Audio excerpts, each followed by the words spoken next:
Alright, hello, my name is Adam Foger, and I just did my paper over violent video games, and the controversy is basically, do they cause or create aggressive behavior, or also are they harmful to play?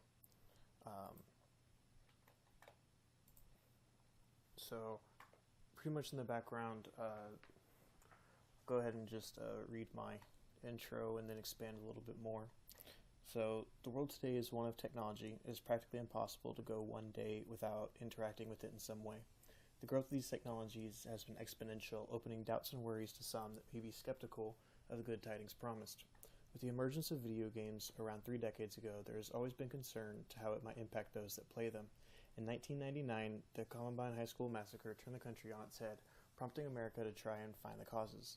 It came to be known that the perpetrators played violent video games such as Doom and Duke Nukem, and everyone believed the games to be what triggered the horrible events. While many other causes were more likely, the media surged on this, prompted the nation to find the truth on if violent video games caused aggression, leading to many studies. To this day, this issue is highly debated and used to try and restrict access to all violent video games violating the First Amendment. If this were to happen, around 90% of the games on the market would be affected due to the loose definition of violence that is used to create them.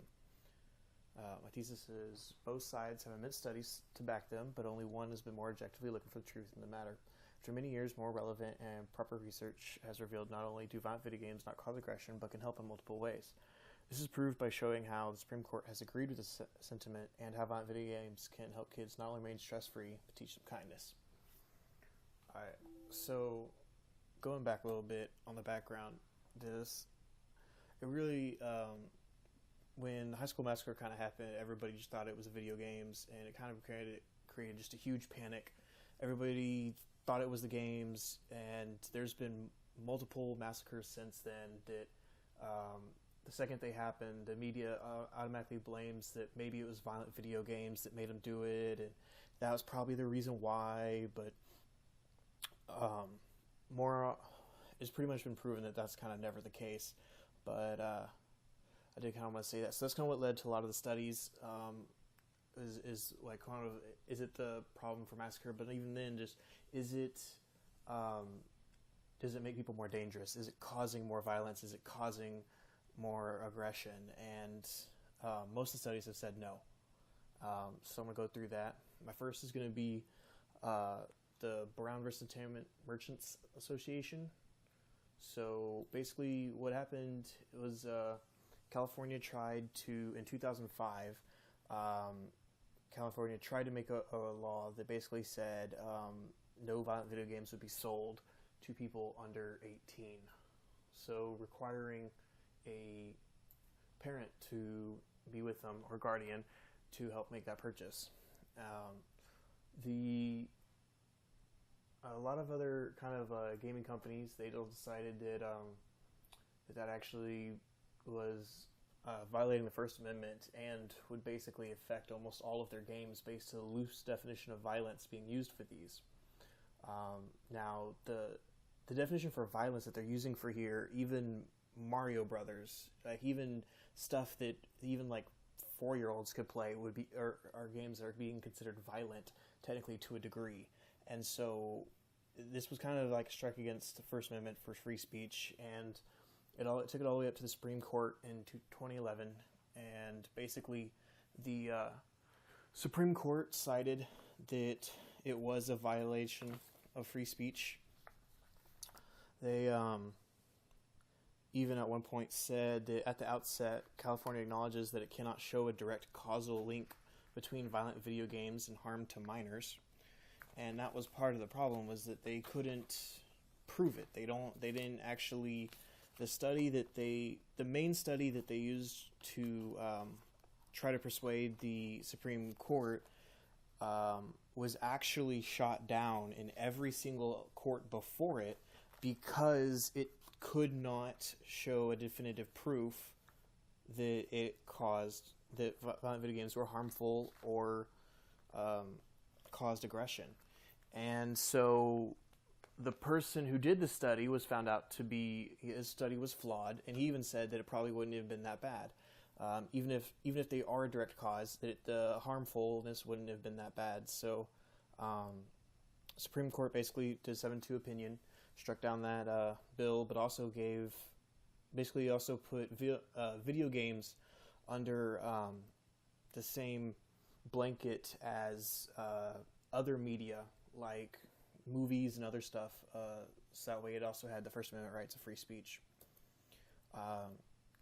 So it also has shown that video games can reduce stress and anger.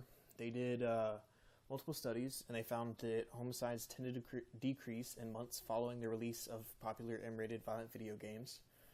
A lot of it is because it can actually reduce stress, and it's cathartic.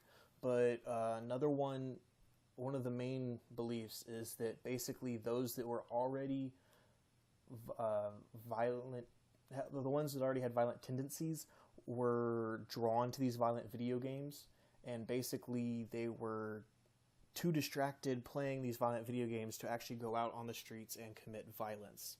So basically it was being used as a distraction, but by doing that, it actually decreased violence. It decreased the homicides and also the aggressive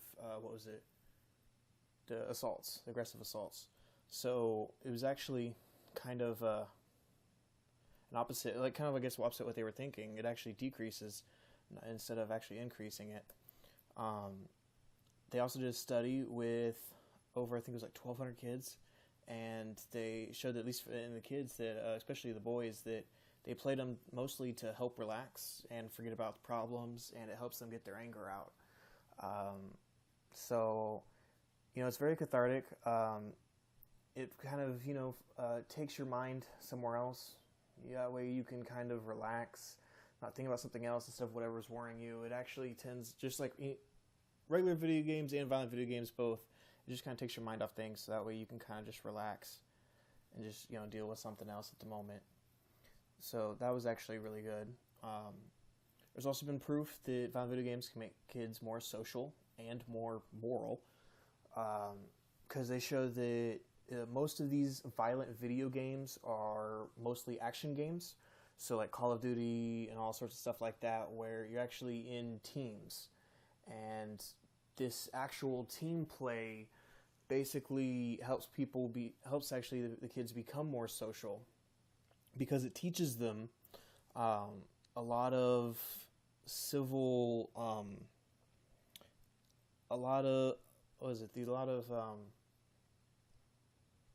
social rules, basically. The social and ethical rules, there may be a little bit of name calling and whatnot, but for most part, there is a certain line that is drawn when it comes to ethical, there's certain things you don't do, there's certain things you do. You start learning lines, you start learning social construct, how to talk to people, how to behave with people. And I mean, not all of it is always the best, but it is actually still helping you, because the more exposure you get, the better you actually become. Because also part of the thing is also that they've also proven that committing immoral virtual behaviors in a video game can lead to increased moral sensitivity of the player.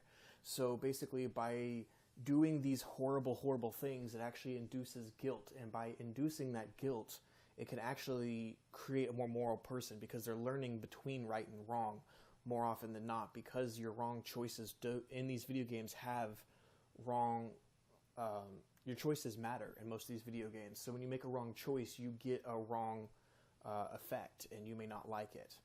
Now, so that also helps people do better as well.